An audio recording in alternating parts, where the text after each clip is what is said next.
കോഴിക്കോട് ബിലാത്തിക്കുളത്ത് 7 വയസ്സുകാരി അതിഥിയെ കൊലപ്പെടുത്തിയ കേസിൽ പിതാവിനും രണ്ടാനമ്മയ്ക്കും ജീവപര്യന്തം ശിക്ഷ വിധിച്ച് ഹൈക്കോടതി.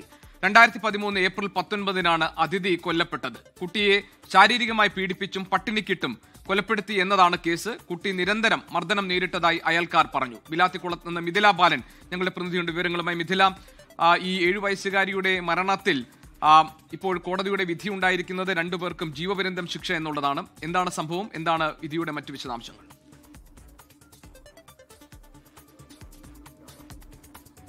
ഗോപികൃഷ്ണൻ, അതിദാരുണമായ ഒരു മർദ്ദനം, അതിനെ തുടർന്നുണ്ടായ കൊലപാതകം, അതുതന്നെയാണ് ഈ ഒരു 7 വയസ്സുകാരിയുടെ കാര്യത്തിൽ നടന്നിട്ടുള്ളത്. ഞാനിപ്പോൾ ബിലാത്തിക്കുളത്താണുള്ളത്. ബിലാത്തിക്കുളത്തായിരുന്നു ഈ കുടുംബം താമസിച്ചിട്ടുണ്ടായിരുന്നത്. അയൽക്കാർ എനിക്കൊപ്പം ചേരുന്നുണ്ട്. ഈ ഒരു വാർത്ത നിങ്ങളിപ്പോൾ അറിഞ്ഞിട്ടുണ്ടാവുമല്ലോ, ശിക്ഷ? അതെ, 2013 ഈ ഒരു കൊടിയ മർദ്ദനം നടത്തി ആ അതിഥിയെ നമ്പൂതിരി എന്ന കുട്ടീനെ കൊന്നിരിക്കുന്നത്. രണ്ടാനമ്മ റംല ബീഗവും അച്ഛൻ സുബ്രഹ്മണ്യൻ നമ്പൂതിരിയാണ് ഇത് ചെയ്തിരിക്കുന്നത്. ദിവസങ്ങളായിട്ട് കുട്ടികളെ ക്രൂരമായ മർദ്ദനം ചെയ്തുകൊണ്ടാണ്. കാരണം കുട്ടികൾക്ക് ഭക്ഷണം പോലും കൊടുക്കാതെ, കാരണം കുട്ടി മരിക്കുന്ന സമയത്ത് പോസ്റ്റ്മോർട്ടം റിപ്പോർട്ടിൽ വെറും പച്ച മാങ്ങയാണ് വയറ്റിൽ കണ്ടിരുന്നത്. കാരണം പച്ച മാങ്ങയും വെള്ളവും മാത്രം കുടിച്ചിട്ടാണ് കുട്ടി ജീവൻ നിലനിർത്തിയിരുന്നത്. കുട്ടീനെ മാരകമായിട്ട് പട്ടിയെ കൊണ്ടും എല്ലാം അടിച്ചിട്ടാണ് കൊന്നിരിക്കുന്നത്. 17 അടയാളങ്ങൾ കണ്ടെത്തിയിട്ടുണ്ട് പോസ്റ്റ്മോർട്ടം റിപ്പോർട്ടത്തിൽ. അങ്ങനെ വളരെയധികം ക്രൂരമായ മർദ്ദനത്തിൻ്റെ ഫലമായിട്ടാണ് ആ കുട്ടി മരിച്ചിരിക്കുന്നത്. നാട്ടുകാർക്ക് ഈ ഒരു അവസരത്തിൽ വളരെയധികം സന്തോഷം തോന്നുകയാണ് ഈ ഒരു ജീവപര്യന്തം ശിക്ഷ വിധിച്ചതിൽ. അതിന് ഇനിയും പോരാ എന്നുള്ളതാണ് പൊതുവെ നാട്ടുകാരുടെ അഭിപ്രായം വന്നിരിക്കുന്നത്.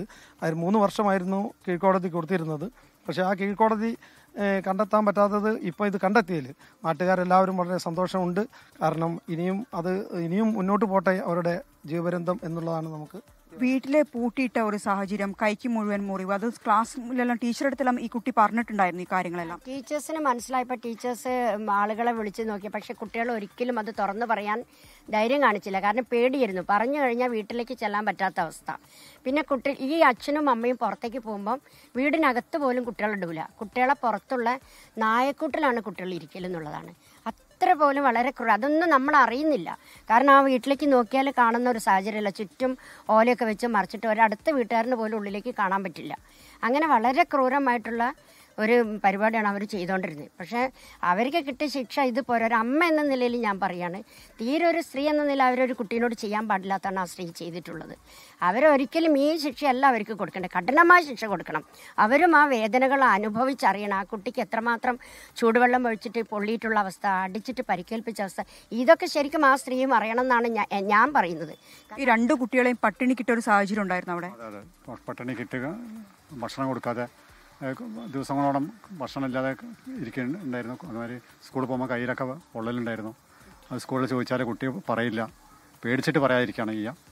അതൊക്കെ ടീച്ചർമാർ. ഇതിൽ ഇപ്പോൾ അതിഥി കൊലക്കേസിൽ വിധി വന്നിരിക്കുന്നത് രക്ഷിതാക്കൾക്ക് ജീവപര്യന്തം ശിക്ഷ വിധിച്ചിരിക്കുന്നു. മിഥില ബാലനാണ് അയൽവാസികളുടെ ഒക്കെ പ്രതികരണം നമ്മളിലേക്ക് എത്തിച്ചത് കോഴിക്കോട്ട് നിന്ന്. ലോകത്തെവിടെയായാലും ഏത് സമയത്തും 24 വാർത്തകളും ഓഗ്മെന്റഡ് റിയാലിറ്റി പാക്കേജുകളും എക്സ്പ്ലെയിനറുകളും വിശദമായി കാണാൻ ഞങ്ങളുടെ യൂട്യൂബ് ചാനൽ നിങ്ങൾക്ക് സബ്സ്ക്രൈബ് ചെയ്യാം.